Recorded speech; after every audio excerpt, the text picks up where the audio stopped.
and welcome to Brave Talks. Today I'm joined by Justina and I'm really thrilled. So, as always, we like to have our guests introduce themselves. So, who is Justina?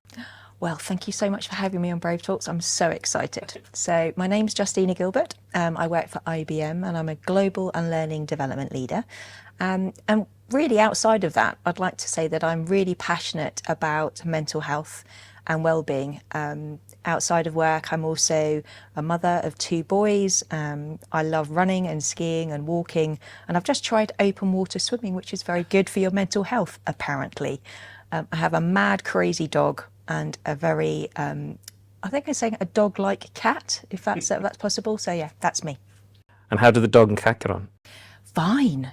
See, my dog is very old and he chases after squirrels, but he doesn't chase after cats. So we knew that if we brought a cat in, they'd be fine. And I think the cat thinks he's a dog. So it's just great.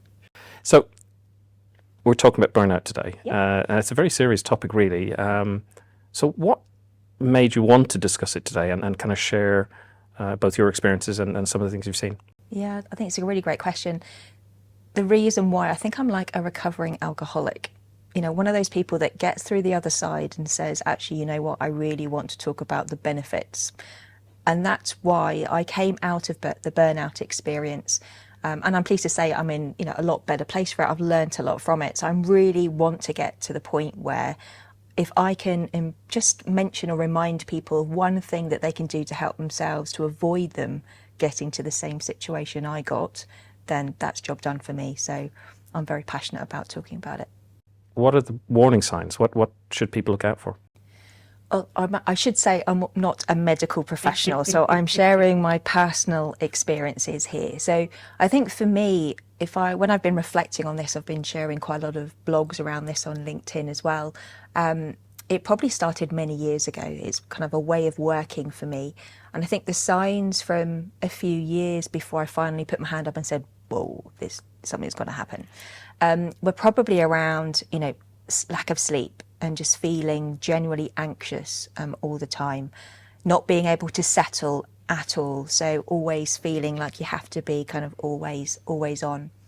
I think the general tiredness, mind you, I don't know whether that's related to my age or other things. I mean, having a family and a busy social life, but also very busy job, those kind of things happen. But I think nearer the time for me, when I think back at the kind of things that really brought me to saying, right, I need to do something here, apart from my husband saying, I'm going to call the doctors if you don't, where I think that sense of hopelessness and feeling like I had no way out, I had no way of being able to move forward, the sense of just feeling my self-worth was just at rock bottom at that point, just felt I was useless at absolutely everything. So I think for me, and then I was pulling away from stuff. So we'd organised to go out with friends or something, and I'd cancel last minute saying, oh no, I've got work to do, or, because I was more worried about, I knew how I felt, but I didn't want to bring the tone down, when I went out with people. So I would just kind of like hide away. So I think it's that kind of just pulling back from everything. They were the key things for me. And what can other people look out for? I mean, I think it's maybe you feel it yourself, but you may not know the extent that it's affecting you. What could friends, colleagues, family look for? That's an interesting thing. I think it's going to vary by individual, but what happened for me is I went away for a weekend. I was going to cancel, but I went away with university friends, and literally we were having a chat in the morning. I literally broke down completely in tears, very messy, just tears, and I wouldn't say I was hysterical. I just let it out, and I said, actually, do you know what? This can't go on. But I think the signs that people can look out for, again, is if, one of my really close friends, she refused to talk to me about work because it made her angry, because she could see what was going on with me. My husband he gave up arguing because it would end up in rows.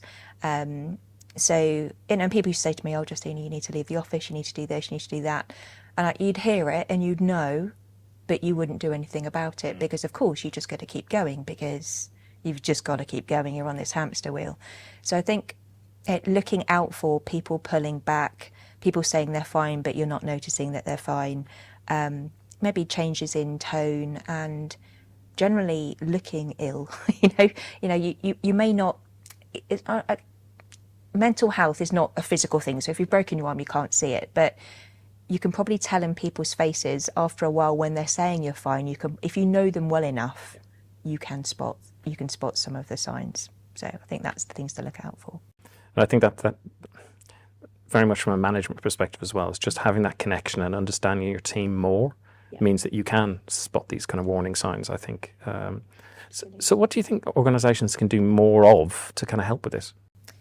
I think, firstly, it is continuing to raise awareness that these things are real. I mean, it's written about in the media all the time. I think there's a lot of support that can be given to managers. So before I had my experience, I helped somebody else in my team who was going through a situation and literally was getting all the kind of feels of fainting, dizziness, feeling sick, all those kind of things. And I helped her through that piece. And as a manager, I think there are a few resources that are available, and there's even more now. So since there are more people are talking about it, Mind, the charity, all those kind of organisations are really sharing information that really helps. But I think the more that we can do to support managers around it, to know what to do and how to deal with it, or not deal with it, but how to have a conversation, how to be empathetic, what to do and what not to do, I think would be really helpful.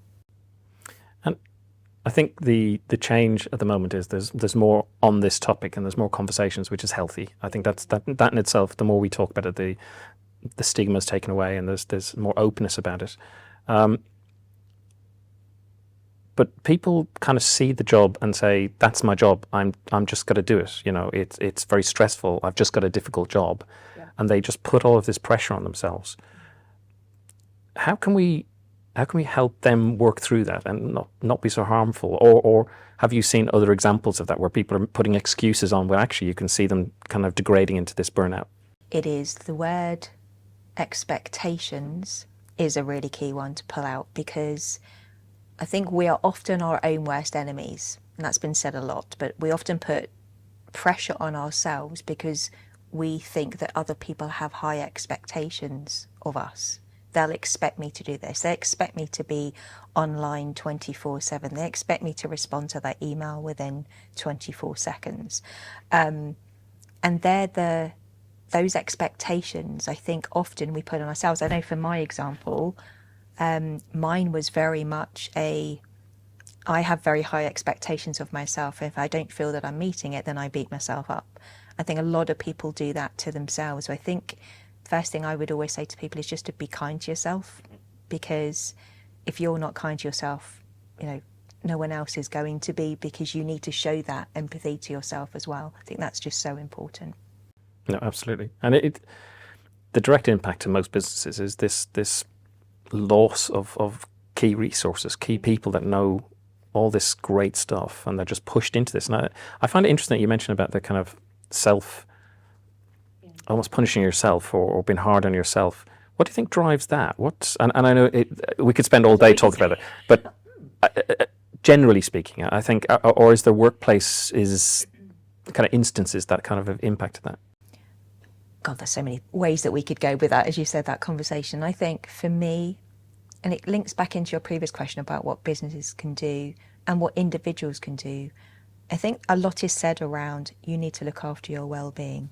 But I think a leader needs to role model and be authentic. I think ultimately, when you're a manager, a leader, whether you're a project team, whether you have people working with you or under your management team, if they see you acting in a certain way, they're going to think that you expect them to act in the same way. So I think there's an element that says, I don't feel I can be myself because I have to follow what everyone else does. And it might not just be the manager, it could be a colleague who always works really late, and they make that person feel really guilty. And I think on reflection, I probably had a negative impact on the people that worked around me, because they could see me doing all of this and working late and they were feeling guilty. But I think what stops individuals from, or makes them put things on themselves, is the expectations. In today's world, it's probably a concern about jobs and what's going to happen next. And there can be family pressures that said, you said at the start, it's around, I've just got to do this job because I have to pay the mortgage and the bills and look after my children and my family. So I have not got time to be ill. I was having a conversation with a friend a couple of weeks ago. She said, I can't be ill. I have not got the time to be ill. And for me, when I was going through this, I'm a trained mental health first aider. So IBM trained me a good few years ago. I said, I'm a mental health first aider. I can't be ill. That was what was going through my head before I put my hand up and said, no, I can't. What kind of role model am I? What? So what was the kind of recovery path for you, kind of out of the burnout? So obviously you found and felt that you needed to stop or needed to address it. In fact, I'm quite interested in that. I mean, you say that, and I feel like you're passing by it. How did that kind of transition from you going, I can't, cope is the wrong word. I don't mean to say cope. It can't continue. Let's put it that way. I can't continue like this. How did it go from that to ultimately you in the recovery path? And I'm assuming it's a continuous recovery. I'm assuming it's not something you say, oh, it's gone now. There's no one and done here. Yeah. This is one of those things where I think you always remember it and you go, I don't want to go back there. So, I've got my toolkit now. So I think that the path for me was, okay, massive blurting out of everything, husband and friends going, do you know what, this can't go on. Me finally calling the doctors on the Monday morning, filling in one of those online questionnaires, on consultations, and then ringing me back within about 15 minutes and saying, okay, right, you need to get signed off. How long do you need? So for me, and that was a relief, but it took me a while. I literally slept for a few weeks. I just walked. Trying to get some function back, just kind of talking it through, thinking it through. I was also recommended to do CBT, cognitive behavioural therapy, and that really helped. And then what I decided to do for me, because the CBT was a process and writing things down, and I learned a lot of tips from it, but I needed a little bit more emotional stuff, because there are a lot of things for me in my childhood that have impacted the way that I work and the way I think about myself. So I did hypnotherapy and some other sessions with a really good friend of mine who trained as a mental health first aider at IBM, left and set up his own business. So he really helped me through it. And then I think the things that I remember out of all of that, I remember a lot of it, but the things I really took away that I recommend for other people is I got clear on my values and my boundaries. So what was important for me, not the company, not my family or my friends, what was important for me? And trying to really focus on that really helped me to figure out what I wanted to do next. So the process was, okay, sign off again, needed more time. And then just as I was thinking, right, I probably need to go back, I'm probably ready to go back, I decided that I needed a change in role, because what I was doing before wasn't conducive for where my values and boundaries were. So I luckily managed to get another new role, and then I came back in, but very clear on my boundaries and everything else, and made it very clear to my manager, my new manager.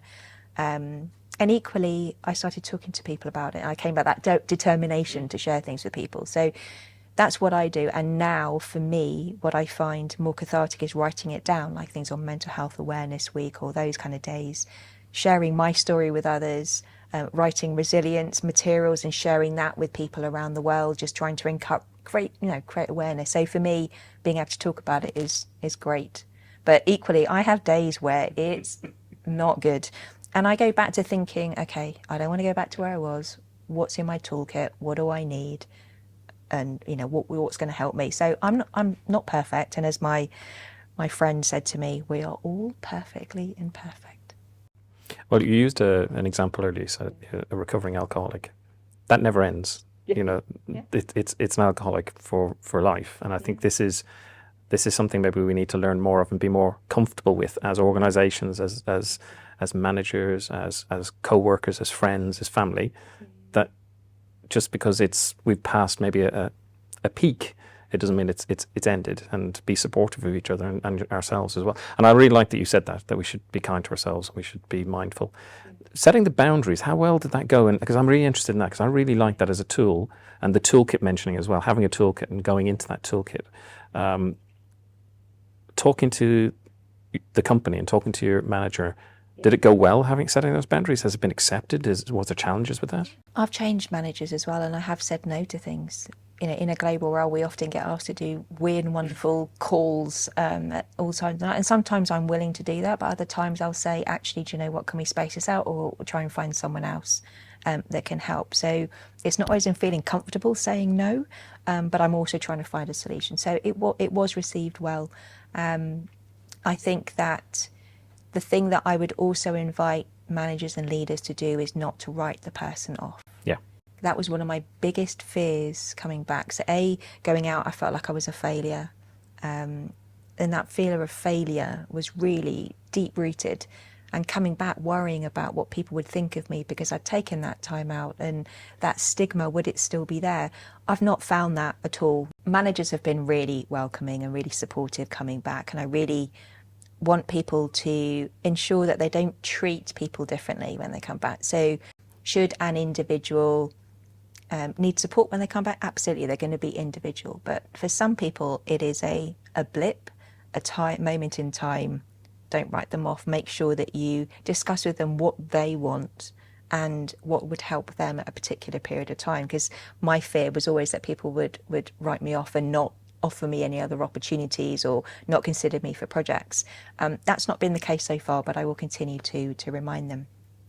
But then in terms of boundaries, you were talking about, what are those areas? So for me, my boundaries were not working at weekends and making sure that my holidays were my holidays.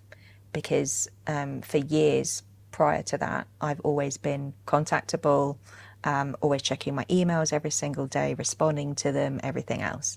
And my boundaries were, okay, I need a role and a manager that will support me and not call me on my holiday, and I won't feel like I have to check in. So that was kind of thing one.